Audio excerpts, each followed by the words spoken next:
Welcome to another episode of the Pennock Knockdown, a podcast where we unpack key strategies and tactics for digital marketing.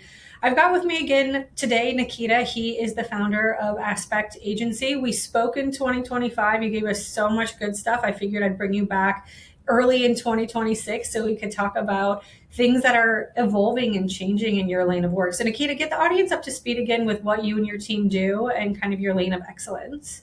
Yeah, absolutely. I'm excited to be on again. My name is Nikita. I'm the CEO and founder of Aspekt. I run an email and SMS agency. So basically helping brands get more revenue from their either existing customer base or any new customers or subscribers that they may be getting from advertising or SEO or any other like marketing channel. So basically trying to plug as many holes as possible on the bottom of funnel for e-commerce brands. And how has bottom of funnel for DTC brands changed? Because email, SMS, you mentioned SEO. I don't know if they all came together at once as service offerings or like what has been the timeline of launching these different services? Yeah, so we strictly handle email and SMS, but in I guess a previous life, a couple of years ago, that's SEO and Facebook ads and Google ads and landing page and website was a service that we offered, basically all in one as like a one stop shop agency. And basically, after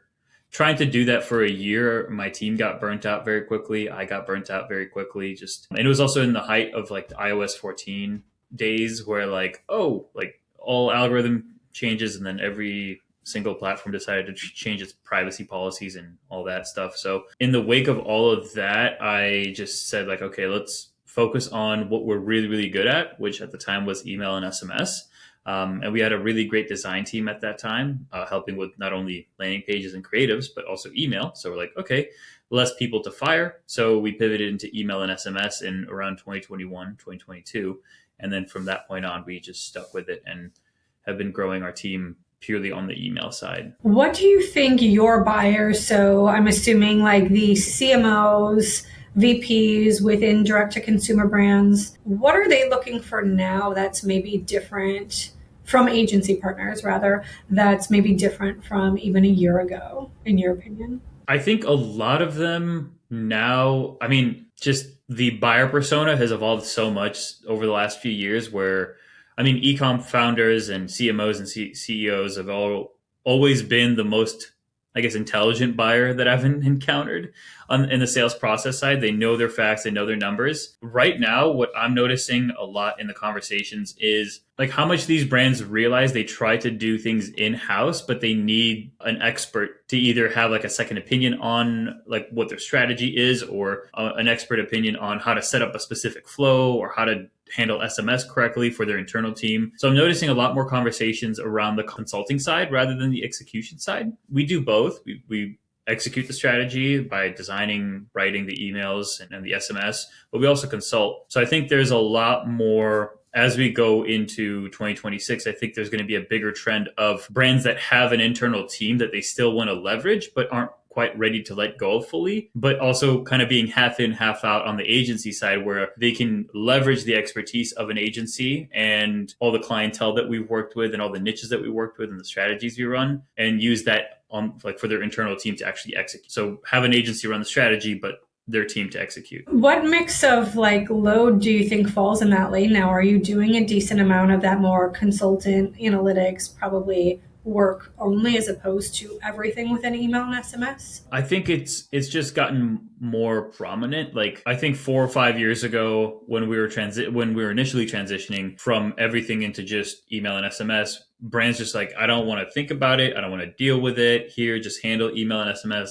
Here's the Klaviyo line. As that went on, 2023 and 2024, we've had a handful of consulting clients. And then last year, we've had probably like 5 or 6. And then this year, we've already signed on 2. So like, it's just slowly ramping up more and more. And I think as like AI plays into all of this, people are also realizing like ChatGPT or Gemini or Perplexity, whichever LLM you use, it's only as good as the data you give it. And even if you do give it all the data, like they're probably not as good as a strategist that works on it every day, kind of like us in our position. So I think it's only going to get more and more common for agencies to maybe more turn into a consulting boutique shop rather than someone that's doing the design and doing the copy work. Because, I mean, on the brand side, it's more cost effective to have someone to just design rather than do all of it at once as an agency. So let's switch gears a little bit and talk about how you think a good DTC business is set up. And I guess my first question that I think will be good for you to answer is, when you look at channel distribution and percentage of revenue driven by your channels, email and SMS, when you think about a good emerging business, let's just say they're maybe at like 5 million a year or something, what percentage of their revenue should be attributed back to email and SMS? That's a great question. What I notice from, working with brands that are doing like 30,000 a month all the way up to like 300, 400, or like the 5 mil range that you mentioned, is that revenue attribution does tend to go down as you start to scale up. So in the range of like 100 to 300,000 per month, it's pretty safe to say that 25 to 35% of revenue coming in from email, that's pretty good. Anytime you cross over like the 500,000 a month mark, 20 to 25% is pretty good on the email side, because at that point there's so much volume coming in. Not only is it hard to attribute where that revenue is coming in from, either last touch point or first touch point, however you want to run your attribution model, but it's also so many other things are pulling their weight, because at that point, at a 5 mil a year brand, they're probably not just doing Facebook ads and email. They're probably doing Facebook ads, they're doing Reddit ads, they're doing Google ads. They may have out of house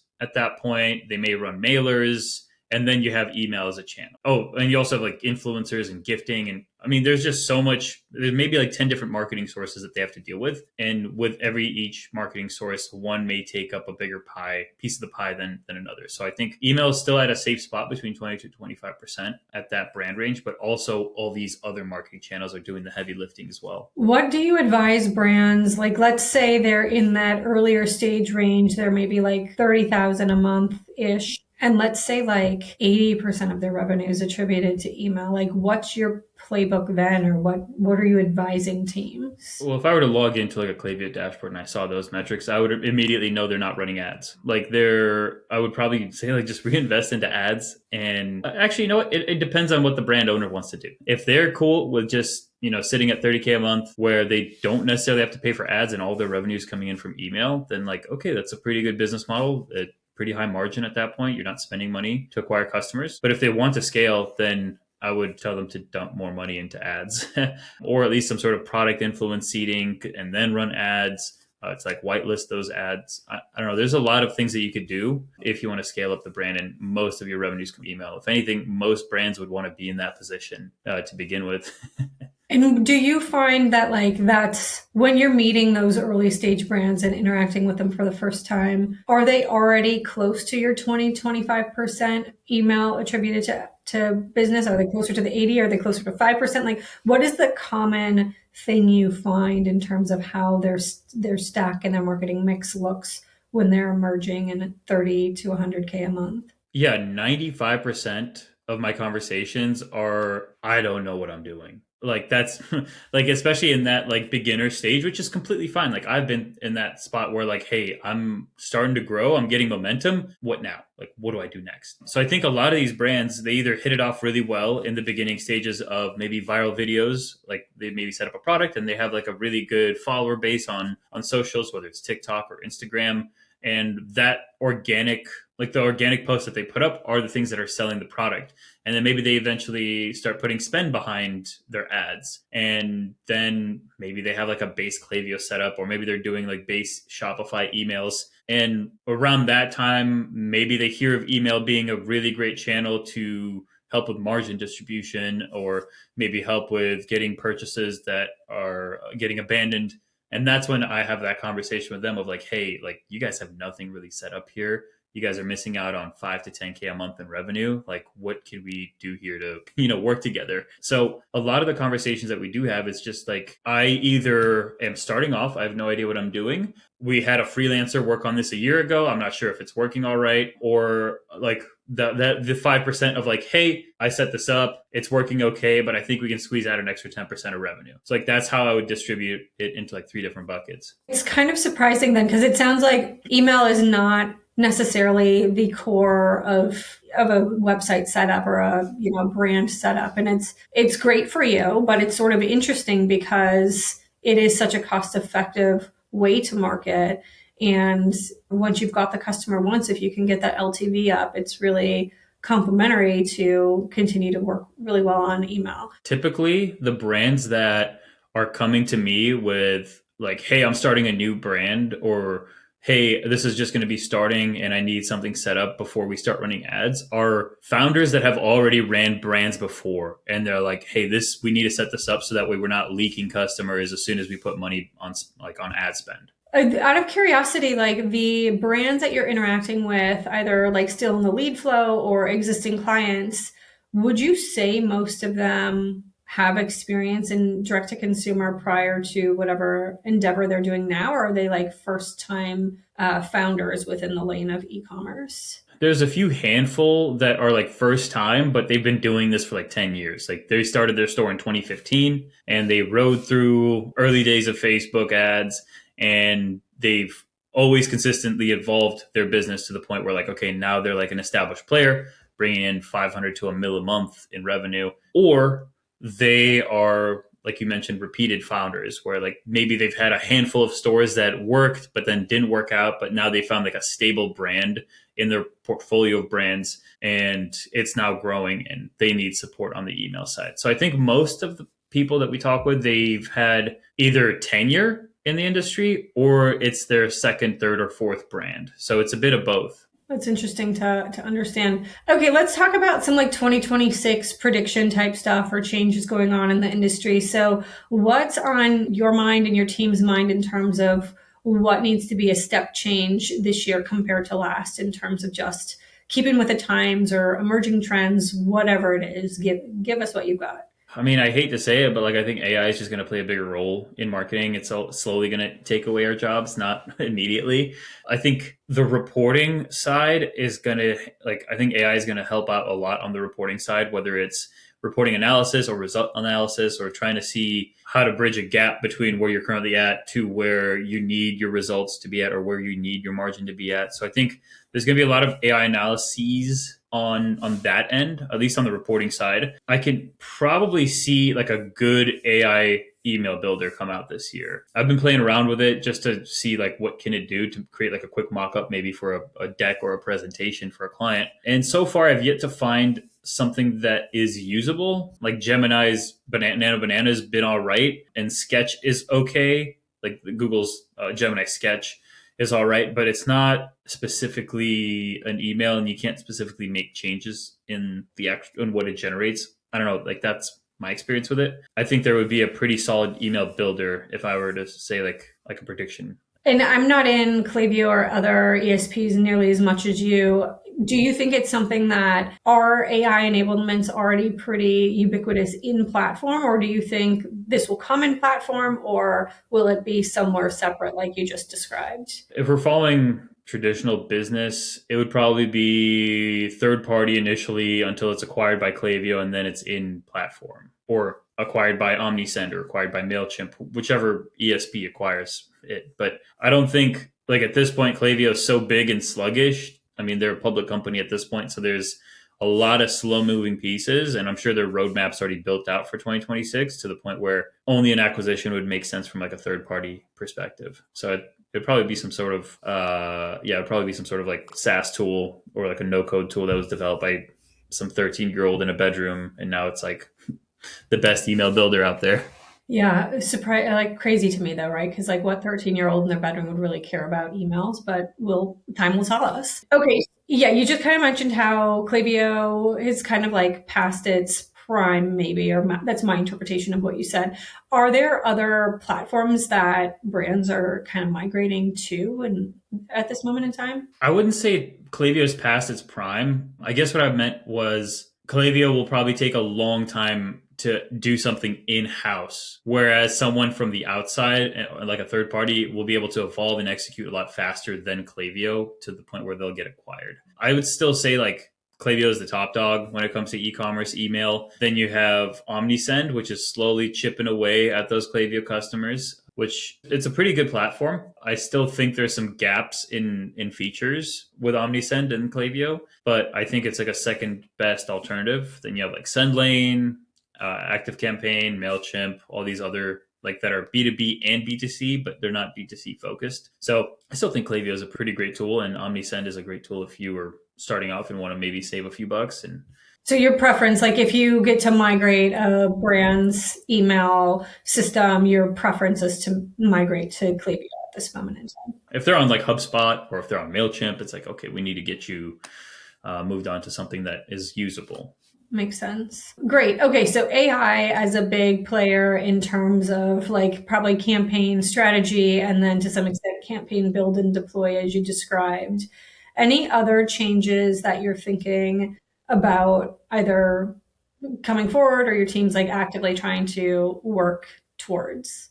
I think probably botting would probably be the next big thing. We've noticed a lot of bots on not only our clients' websites, but also in the audits that I personally do for all of our incoming prospects. A lot of just dead accounts or just non existent accounts, almost to the point of like detriment, where one prospect I was auditing a few weeks back, they had like 100,000 bots within a 24-hour period subscribed to their email list. And they had a scheduled send go out to all active subscribers, and they accidentally sent out to like those 100,000 bots, which number one, Klaviyo charged them for. They got a refund after talking it through, but they got charged for that 100,000 profiles. And also it ruined their deliverability because it sent out to 100,000 blank emails that all bounced. So I think bots are going to be probably a more prevalent issue in 2026. We've had a few hiccups in 2025 with bots, and we've kind of figured out how to get around it. But I think it's going to be more serious going forward with either scams or chargebacks. Like we had to deal with like a big chargeback issue in the week of Thanksgiving for a client, and it was awful. So it's just, I think it's going to be more prevalent. I think they're either going to, again, another third party tool that helps with blocking bots, or maybe Klaviyo will come out with something that'll help with deterring that. And we talked, I feel like the talk has been a little bit more on email, and maybe you mean to say email, SMS overall, but like where do you think SMS fits in this big scheme of things? Is it growing? Is it staying the same in terms of importance, number of sends, things like that? I think yeah, just to clarify, yeah, I'm talking about email and SMS as a whole usually. It's just easier to say email, or I guess retention as a whole. But with SMS, I've noticed a lot more brands I think they're understanding that it's useful, but it's not as powerful as everyone hyped it up to be in like 2022, where everyone's like, oh, you need to be on SMS or else you're losing customers and blah, blah, blah, which is like true. Like that is just another customer touch point, and it's a highly valuable touch point. But I think brands are starting to realize, okay, SMS, like we shouldn't maybe do only SMS. Like SMS has its place to where email has its place. So I think now, and the conversations that I have now with existing clients, they're not like, let's put everything into SMS because it's getting a 90% open rate and blah, blah, blah. They're like, wait, hold on. We're spending how much on SMS just to send out a campaign? All right, cool. Let's reevaluate. Can we send this maybe in an email and do an SMS follow-up for all the people that were on the verge of buying? And it's like, okay, that's a more strategic way to allocate your SMS credits. So they're thinking about it more in that way of like, how can I use SMS as a great channel, but also be cost effective about it to where we're not sending 10,000 SMS messages and it's costing us like $500 to send that, and maybe we get a $300 return. Awesome. Nikita, is there anything that I missed that's worth talking about today? I know we hit trends. You told us some things about the changes. I don't know if there was any big takeaway from 2025 that you want to call out or anything to that end. I think a big takeaway from 2025, especially Q4, is I think just overall, like it was a hit or miss for some of our clients. Some clients crushed it. Best Black Friday, Cyber Monday they've had so far. some clients had maybe a 20 to 30% increase compared to their average month in revenue. And then some clients just, it was like a normal month for them. So I think for most brands, we'll probably see like a either like a decline in spend over this year, or I don't know. It's just I think 2025 was a tough year for a lot of people, and at the same time the consumer spending went down. So I think that's only going to kind of trail into this year as everyone spent all their money for holiday gifts. Now it's like, okay, now we got nothing else going on and there's really no reason to spend money. So I think consumer spend is going to go down, and some stores might, if they're not operating at a safe margin, might probably get shut down.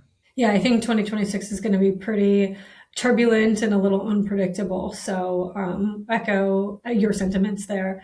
Nikita, it's been great to have you on today's show. If people want to get in touch, have you, start the conversation with you to see if you'd be a good fit for their email and SMS needs, where should they go? Yeah, thank you. The best place for people to just, if they want an audit or reach out, it would be just aspektagency.com, ASPEKT agency.com. There's an audit button at the top nav bar. So if you click that, I'll get the request and I'll personally do the audit. But I also put out videos on YouTube every week. So if you want to see those and see how email strategy and all that works, just check me out. It's just my name. But yeah, other places you can find me is probably like LinkedIn and Twitter and Instagram and all the other social media spots. You're everywhere. Well, I appreciate you taking the time out to connect with us all today. Yeah, this is a fun one. Thank you again for having me. Yes, absolutely. Thanks, everybody.